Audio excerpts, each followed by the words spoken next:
Good afternoon, everyone. By about 11 minutes. Thank you to Councilmember Juan. Thank you to Assemblymember Valdez, to Senator Gonzalez, and Borough President Richards for being here today. And thank you to Dianira Del Rio from the New Economy Project. Thank you also to our incredible Attorney General, Tish James, and our incoming Speaker, Councilmember Julie Menon.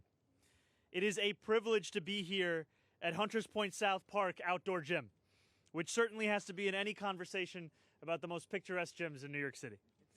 There are many in Long Island City for whom this gym is a refuge, a place where they can come to exercise, to free their minds, to blow off some stress. Because while there may be no weights here, those who exercise here are also free from the weight of junk fees that burden so much of the traditional gym experience.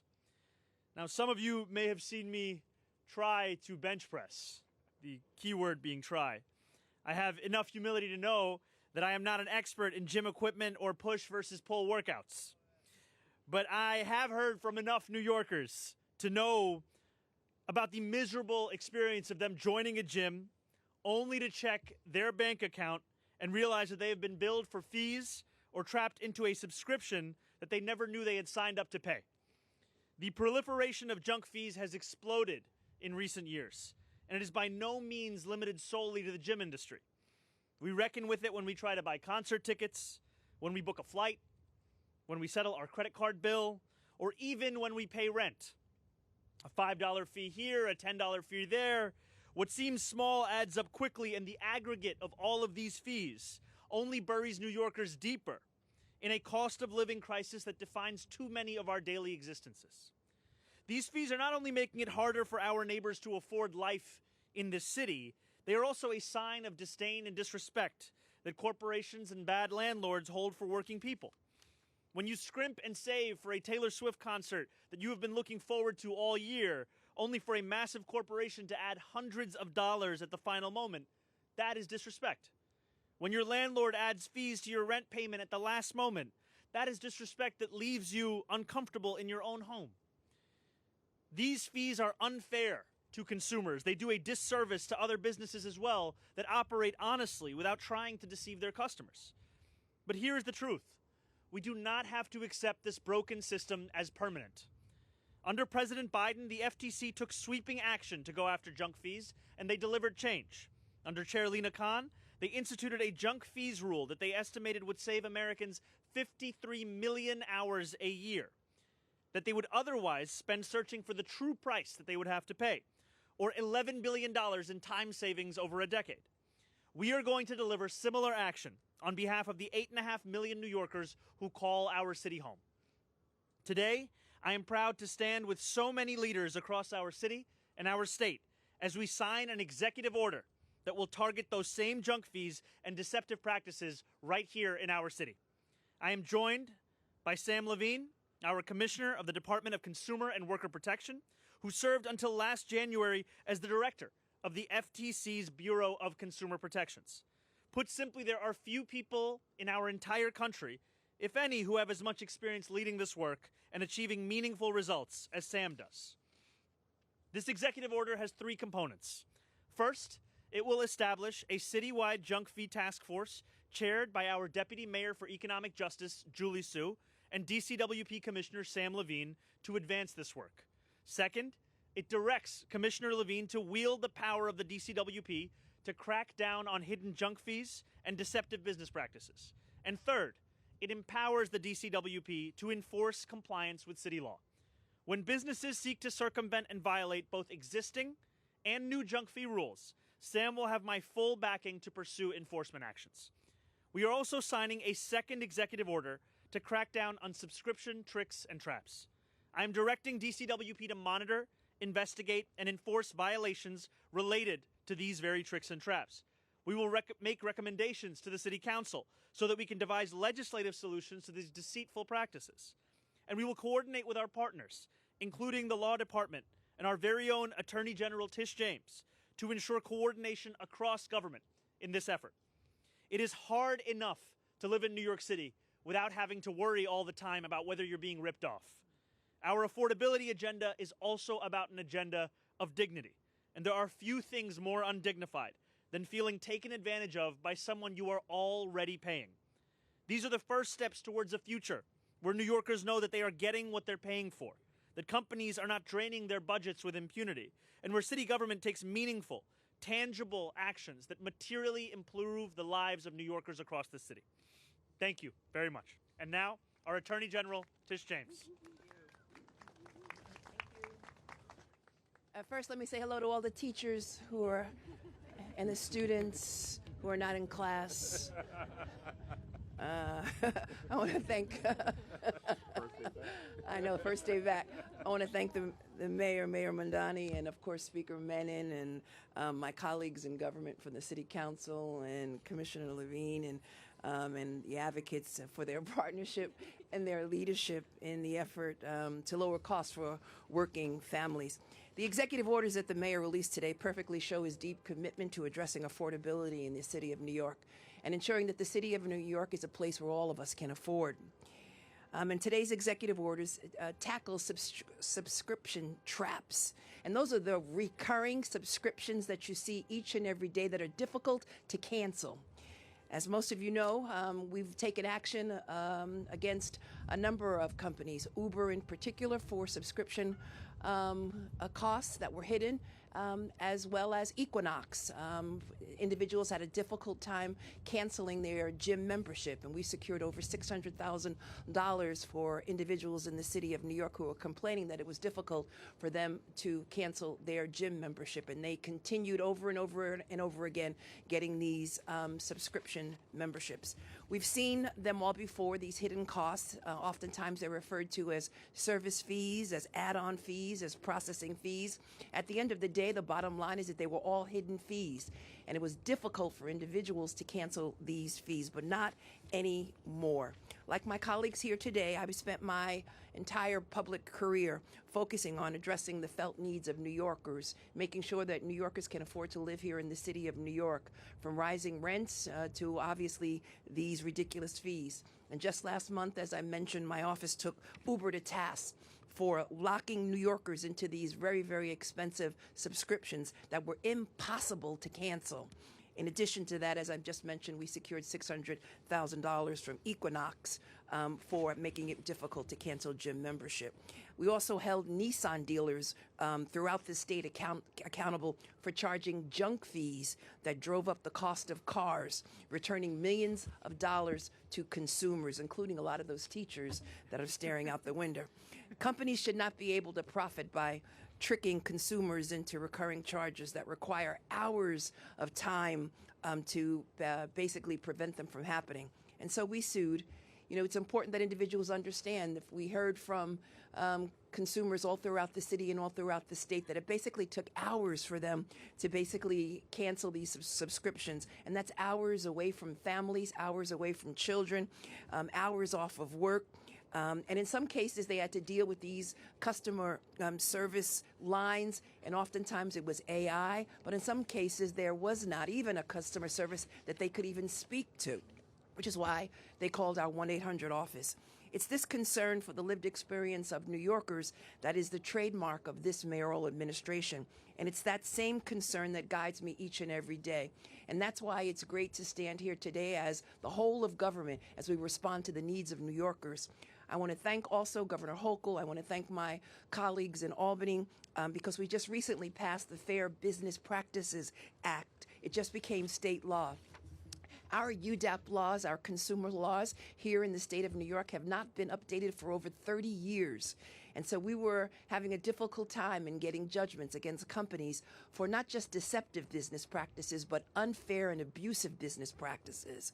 You know, these scammers and these fraudsters who think that they can basically nickel and dime New Yorkers, and they were doing that, and particularly preying upon vulnerable and senior citizens.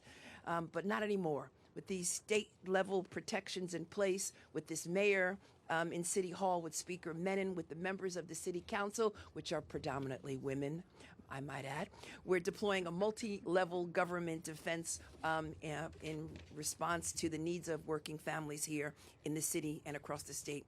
And as the federal government, as all of you know, steps back from protecting New Yorkers, we are stepping up. We're filling the gap. And I want to thank my colleagues who have been by my side for the opportunity to join them as we draw a line in the sand against basically corporate greed and those individuals who put profit ahead of people. Together we will build a New York that's as affordable and that will provide opportunities to New York. Again, I want to thank the mayor of the city of New York, and I believe, Mr. Mayor, you've allowed me to pass the mic over to Speaker Julie Menin. Absolutely. Thank you. Well, thank you so much. I first of all want to thank the mayor for inviting me here today. I want to thank our great New York Attorney General, who's done incredible work on consumer protection, all the elected officials who are here, particularly my council colleague, Julie Wan. We call ourselves the Julie Caucus in the City Council. But I do really want to thank the mayor because this is a very important day focused on consumer protection. I previously served as commissioner of the Department of Consumer and Worker Protection. I was a commissioner when we morphed the agency into consumer and worker protection. I am so excited to work with you, Commissioner Levine. I know you're going to do a tremendous job and bring a lot of the expertise around the FTC here to New York City. But the junk fees, what we're here and what the mayor is announcing today, is so important because junk fees affect so many New Yorkers. You have to go through pages and pages of little type that you can't read. For seniors, for those that have issues around language access, it becomes a real barrier. And I have to say, Mr. Mayor, when you were speaking about junk fees and magazine subscriptions, I thought about, I subscribed to a magazine not that long ago, and then I tried to unsubscribe, and I actually had to have my son help me figure out how to do it because it was that difficult. So what you're doing today really makes a difference for so many New Yorkers. And what I'm most excited about is the partnership between the City Council and the new administration around consumer and worker protection. We jointly are going to have some of the most aggressive consumer and worker protections in the country. Recently, I had a conversation with the mayor about a bill that I'd introduced 6 months ago into the council to prohibit dynamic pricing in food establishments. This is a type of work collectively in partnership that we are going to be able to do to be able to protect New Yorkers. So thank you so much for having me here today, and really look forward to continuing to work on these very important issues.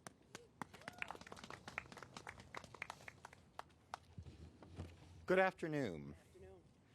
Thanks to the leadership of Mayor Mamdani, today we are shutting the door on the era of hidden junk fees and illegal subscription traps in the city of New York. The 2 executive orders the mayor just announced take decisive action to save New Yorkers time and money, help honest businesses thrive, and deliver on the promise of a more affordable city. For years, some of the largest corporations in the world have padded their profits by hiding fees and trapping people in subscriptions they do not want. Whether it's Amazon engineering an Iliad flow to trap its customers, Uber and Grubhub hitting New Yorkers with hidden fees, or Ticketmaster sneaking charges onto tickets where fans are already paying too much for. Ripping off the people of the city has become a business model for far too many companies.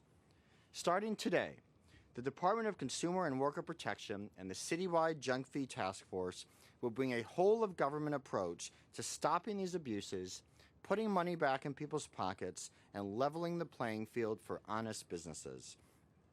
Let me be clear. Mayor Mamdani has charged us with using all of our tools to crack down on these abuses, and we will. But to all the businesses that continue to rip off New Yorkers with these practices, stop now. It is already illegal to hide fees and trap people in subscriptions. We will not hesitate to bring enforcement actions under our existing authority. Don't wait for a subpoena. Do right by your customers today. And for those not tuning in today, don't worry. In the days and weeks ahead, we will be putting businesses across the city on notice. Follow the law or face significant consequences. And to the people of this city, if you are being trapped in subscriptions or fleeced by junk fees, tell DCWP. We want New Yorkers to be partners in our effort to make the city more affordable. I am deeply grateful to incoming Speaker Menin, a longtime champion for consumers and former leader of this department, for backing this effort. And I'm proud to stand alongside Attorney General James, the best AG in the country, for being for being a national leader in fighting for consumers. I look forward to working with the Council and with the Attorney General to deliver on this bold agenda. Thank you for the opportunity to be here, and it's now my honor to introduce another fierce champion for consumers, Deyanira Del Rio of the New Economy Project. Thank you. Thank you so much. Thank you, Mayor Mamdani and Attorney General Tish James, to Commissioner Levine, and welcome to New York, and incoming Speaker Julie Menon for taking strong action today with these executive orders to crack down on predatory subscription fees and other junk fees that are draining New Yorkers' paychecks, their public benefits, and really extracting tens of millions of dollars in wealth from low-income and immigrant and Black and brown communities across our city every single year. These problems are not only making life, day-to-day life, harder for New Yorkers, but they're serving to fuel the affordability crisis and widening racial and economic inequality. At New Economy Project, we've worked for 30 years with community groups and low-income New Yorkers across our city to fight back against financial extraction, predatory fees, and all sorts of other abuses that really are pervasive across our economy, from our banking system to our grocery shopping and beyond, that unfortunately the New Yorkers who have the least are too often paying more, including often for inferior or predatory services. We are thrilled to work with this new task force, with everyone here today to take this on, particularly in the context of the Trump administration's continued dismantling of critical regulations and agencies. We need New York City and New York State to work together like never before to protect New Yorkers from this kind of unleashed exploitation, and we're looking forward to doing exactly that in the coming years. So thank you. Okay, we're gonna go sign the VA.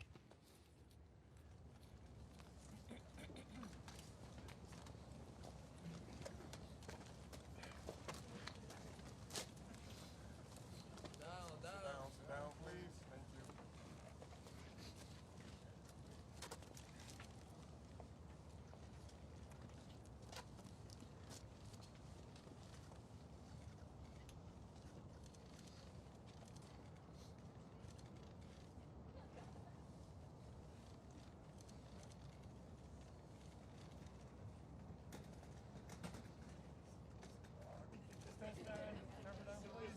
iPhone.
How's it going?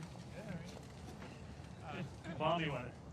Could you, the commissioner, say a little more about? Just a little louder. Or the commissioner say more about what exactly these orders do to expand DCWP's authority? Is it more than symbolic? Are there real, legal authorities that you're relying on here? And I have an off-topic question as well.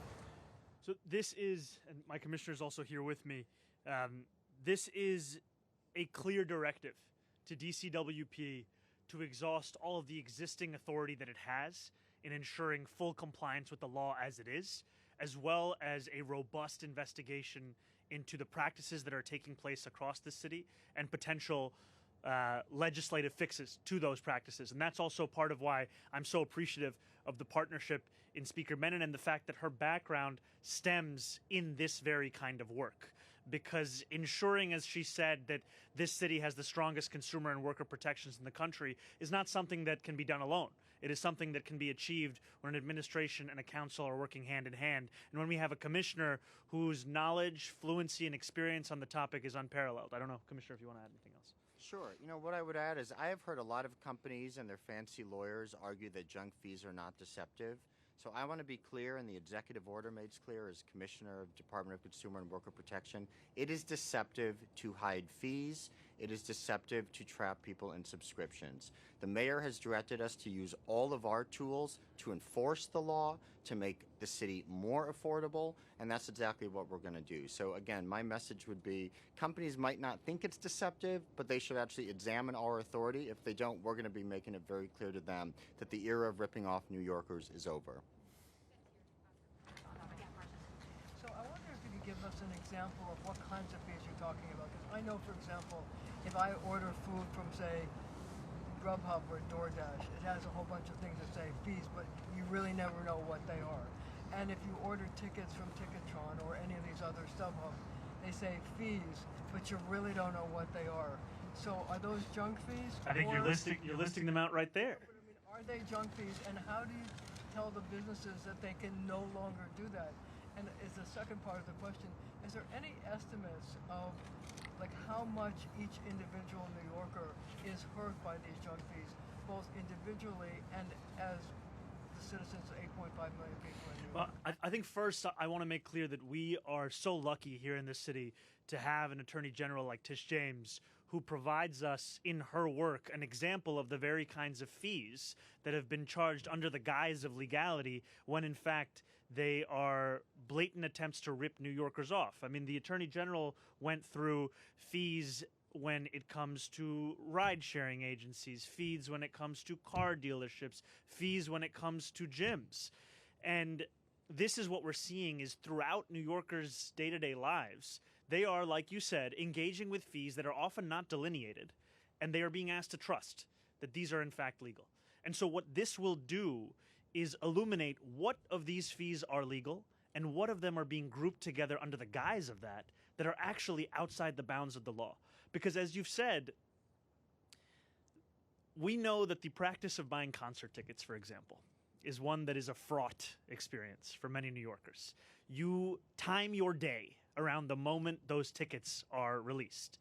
You wait and wait and wait, hoping to get through to the portal. And then if you are lucky enough to get through that portal with any tickets being left to purchase, you often cannot blink when you see fees being added at the last moment, because you know if you were to, you would lose your place in line.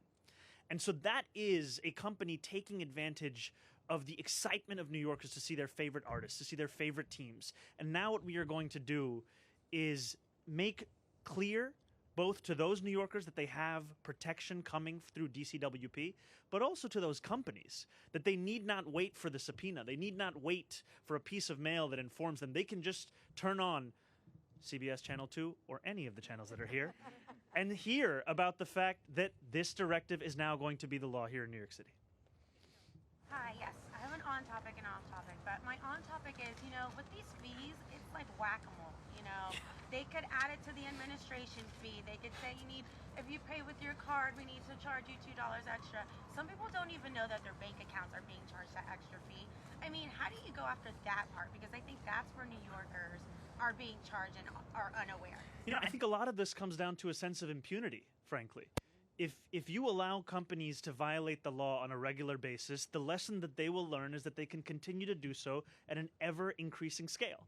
And the importance of taking action today, learning from the example that we've seen at a federal level, at a statewide level, is to finally have New Yorkers be able to trust that they are paying for exactly what it is that they are receiving and that they are not being trapped into fees. I mean, how many New Yorkers find out only when looking at their bank statement that they're still paying for a subscription that they thought they had canceled years ago?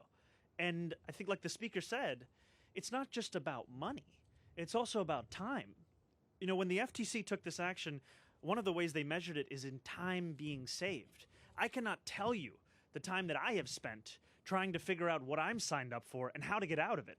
And that is something that New Yorkers just don't have the time for, so they eventually say, whatever, I'll pay this $3, I'll pay this $4, I'll pay this $20.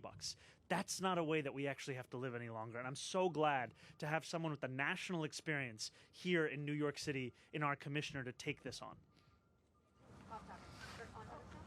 Yes. Okay, go ahead. You don't have a deputy mayor for economic development. I was wondering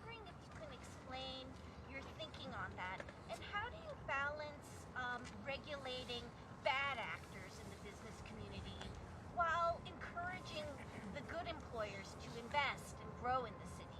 Who is their point person in their administration if they have questions?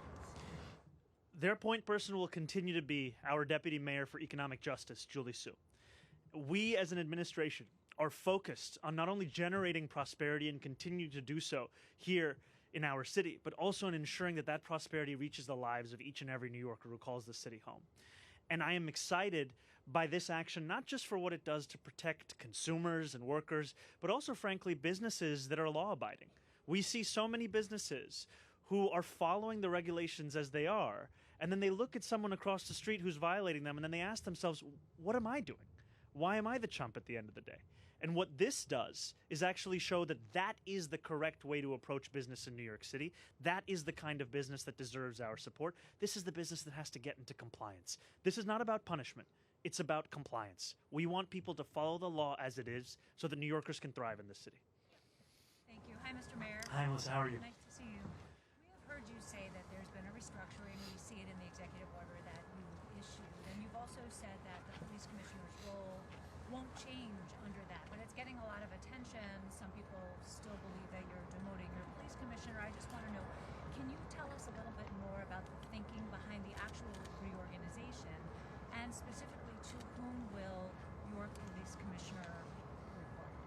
My police commissioner will continue to report directly to me. My police commissioner, just like my school's chancellor, will report directly to me. The executive order is in terms of the question of coordination. This is reporting, continues to be directly to the mayor.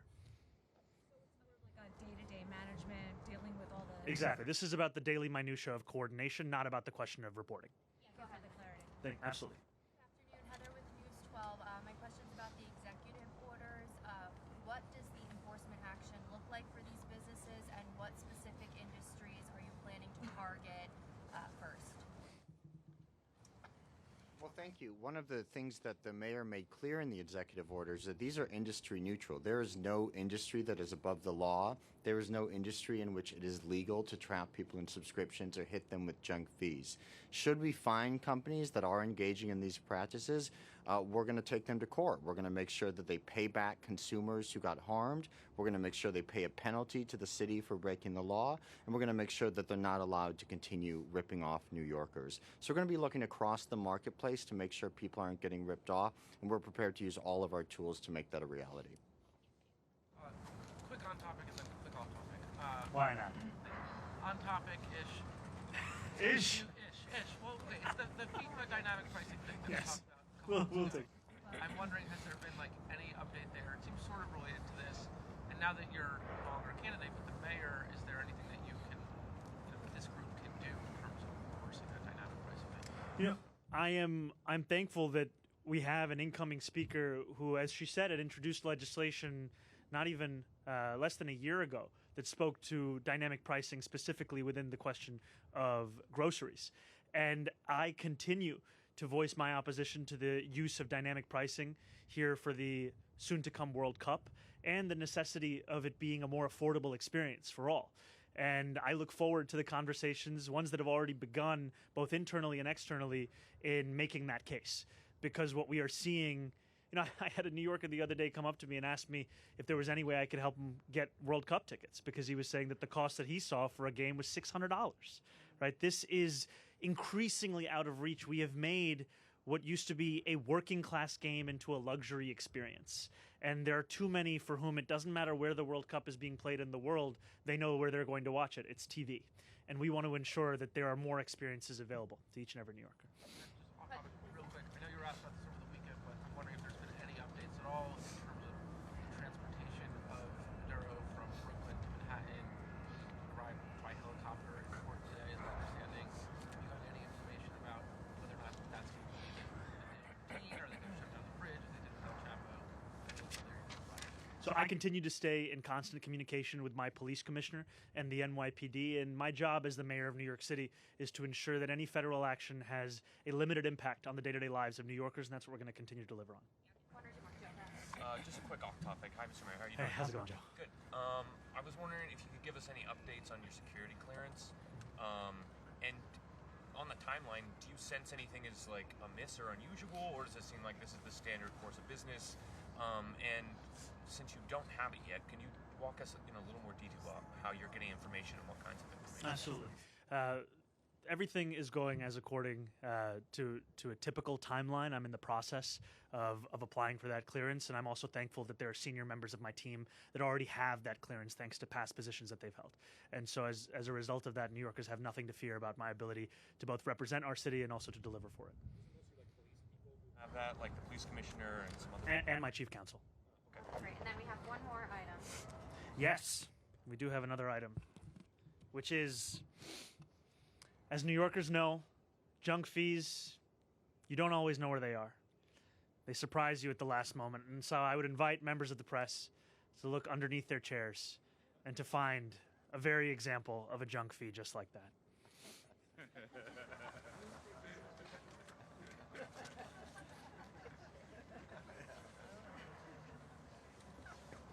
Marsha, you were spared the junk fee, but Joe is sadly saddled with it. How come I didn't get one? I play favorites. Mayor, I didn't Thank get you, to guys. ask you an off-topic question. I wanted to know, are you speaking to the Venezuelan community at all? As part of one of your transition committees was the Immigration Justice Transition Committee. I'm hearing that the Venezuelan community has tried to reach out to you. Have you made any attempts to reach out to them, and what type of assurances are you giving them, or feeling that you're giving them since you don't have security clearances right now? I have made clear from the first time that I spoke about this that the priority that I have is the safety and well-being of Venezuelan New Yorkers, of whom there are tens of thousands who call our city home, as well as New Yorkers as a whole. And we have, in our conversations internally, also made it clear that this is a time when many are looking for additional guidance, for additional recommendations, and additional ways to contact city government, and that's going to be priority for the team that we've already put together and the one that we're putting together now. Thank you, guys. Thank you very much.